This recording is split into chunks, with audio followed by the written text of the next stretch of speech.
রবীন্দ্রনাথ ঠাকুরের জন্মদিন। আমি একটা কবিতা বলবো।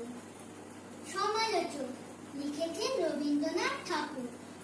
বাবা নাকি বই লেখেন সব নিজে, কিছুই বোঝা যায় না লেখেন কি যে। সেদিন পড়ে শোনাচ্ছিলেন ধরে, বুঝেছিলি? বল মা সত্যি করে, এমন লেখাই তবে বল দেখি কি হবে। তোর মুখে মা যেমন কথা শুনি, তেমন কেন লেখেন না কৌনি? ঠাকুরমা কি বাবাকে কখনো রাজার কথা শোনায়নি কখনো?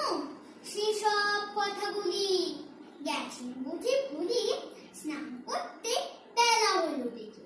তুমি কেবল যাও মা ডেকে ডেকে, খাবার নিয়ে তুমি বসেই থাকো, সে কথাটা মনেই থাকে না কো। করেন সারা বেলা লেখা লেখা খেলা। আমি যখন বাবার খাতা টেনে লিখি বসে দোয়াত কলম এনে, ক খ গ ঘ ঙ হ য গ র। আমার বেলা কেন মা রাগ করো?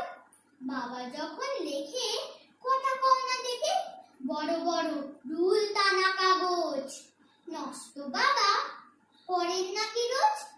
আমি যদি নৌকো করতে চাই অমনি বলো নষ্ট।